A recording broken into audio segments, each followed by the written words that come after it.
여러분 안녕하십니까? 12월 28일 간편 뉴스의 이병찬입니다.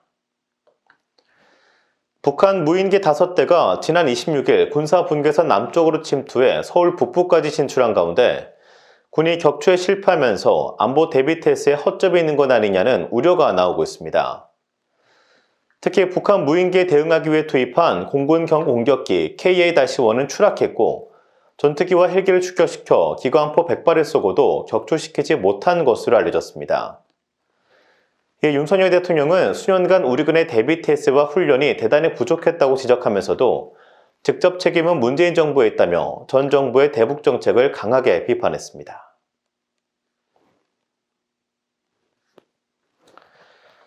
더불어민주당 이재명 대표는 북한 무인기의 군사분계선 침범과 관련해 9.19 군사합의를 위반한 도발이라며 강력하게 규탄하고 엄중하게 경고한다고 밝혔습니다. 이 대표는 취재진과 만난 자리에서 이같이 밝히며 우리 정부는 무인기가 우리 영공을 활보한 7시간 동안 무엇을 했냐며 안보 무능을 노출했다고 비판했습니다. 그러면서 무능한 안보는 죄악이라며 정부 당국은 국민 앞에 이번 사태 진상을 보고하고 사과한 뒤 관련자에게 엄중한 책임을 묻고 재발 방지 대책을 수립할 것을 촉구했습니다.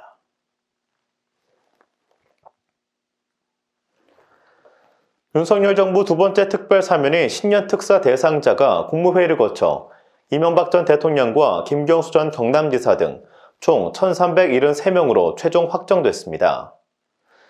특히 이번 특사에선 국정농단 사태 이후 잇따라 구속됐던 김기춘 전 비서실장과 우병우 전 민정수석 등 박근혜 정부 청와대 인사들이 대거 복권 명단에 포함됐습니다. 특히 김경수 전 경남지사는 복권 없는 사면으로 남은 형은 모두 면제됐지만 2028년 5월까지 선고에는 나갈 수 없습니다.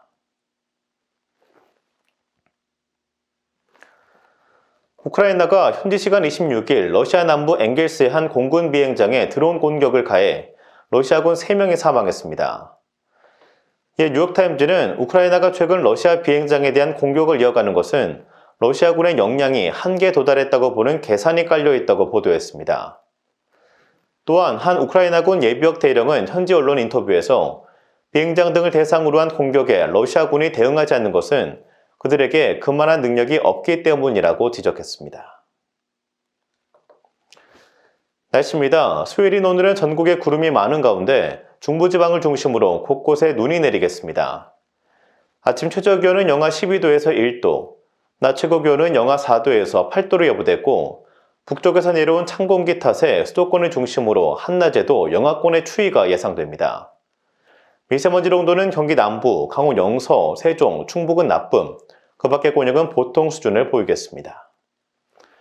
이상으로 12월 28일 간편 뉴스 마치겠습니다. 시청해주신 여러분 감사합니다.